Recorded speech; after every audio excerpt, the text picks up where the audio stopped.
This is a single institution study. It is a cross-sectional study, which aims to analyze the health-related quality of life of patients who underwent intraoperative radiotherapy as compared to those who had external beam radiotherapy and those who had both modalities. So it spans across 3 years.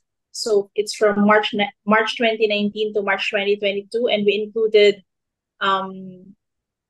female patients who had early breast cancer.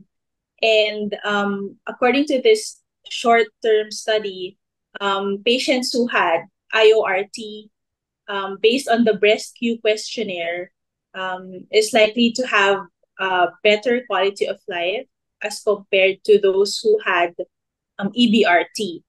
But according to this study, actually, those who had IORT with EBRT after the surgery, they actually failed.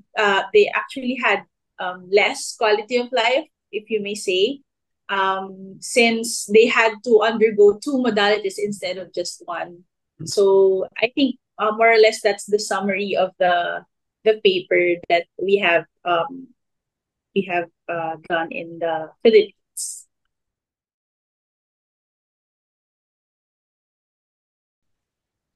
So we actually use IORT based on the target age criteria. So it's usually for early breast cancer patients, which are luminal A, meaning less, meaning those who are supposedly less aggressive breast cancers. So estrogen receptor and progesterone receptor positive and HER2 new negative, those supposedly who have no positive lymph nodes.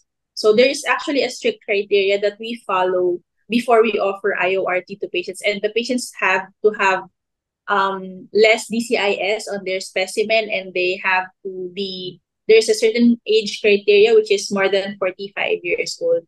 So although there has been a trial that is Target B, wherein we can use the IORT just as a boost and then still proceed with EBRT. So, but in our institution, we try to limit the use of IORT to this specific patients, the target A criteria patients.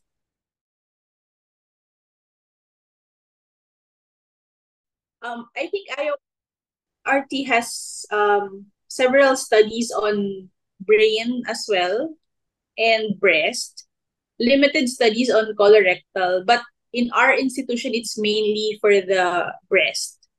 Yes, so that's where we use it. So we use the spherical applicator during the surgery, during the breast conserving surgery, meaning the partial mastectomy.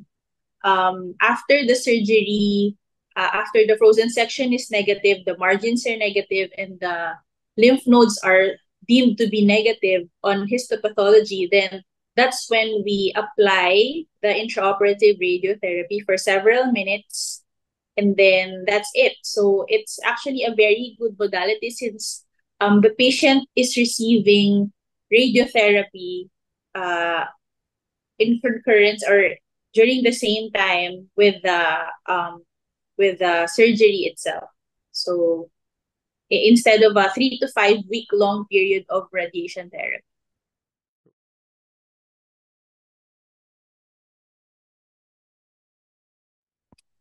Well, for most patients, since breast cancer is a very multidisciplinary thing, no? So we usually have a breast surgeon on board and then a medical oncologist, a radiation oncologist. Sometimes we do have radiologists on board to help us with the imaging interpretation, and of course the pathologist. So it's a very multidisciplinary team effort that when we operate on patients, especially the more complicated ones. So we usually hold two more boards, a multidisciplinary conferences in order for us to be able to discuss the best approach for the patients.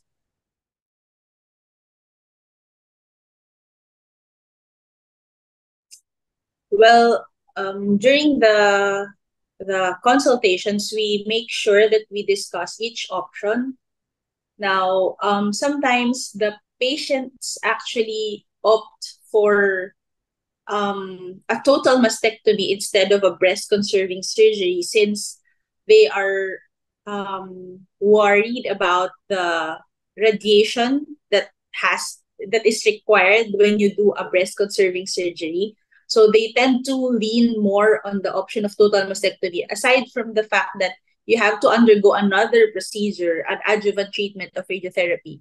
It will also put a mark on their cost, because here in the Philippines, majority of our patients are private patients. They have to spend out of pocket. We don't have good insurances here. So sometimes patients opt for the total mastectomy instead of a breast conserving surgery, even if they are actually a candidate for a BCS. So, but we always tend to discuss each option, so that patients who can afford them will tend to choose of course, the minimally invasive and less radical surgery.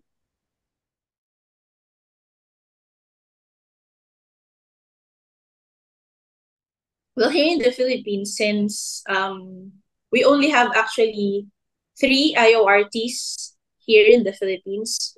There's actually one acquired just recently in Cebu, but the rest, the two others, is here in Manila. So um, it's actually a new thing for us, although worldwide it has been used like for maybe a decade or so.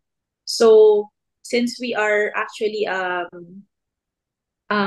poor country relatively, so it's just that I sometimes cost can be a factor, since it actually costs hundred thousands to have an IORT done, separate from the professional fees, the hospital fees, and the breast conserving surgery. So cost can be very limiting, but when we present the um, good thing about IORT, like how it helps with the quality of life and the patient satisfaction in the long run, then we as clinicians, we should not deprive them of this possible modality if they are actually a good candidate for it.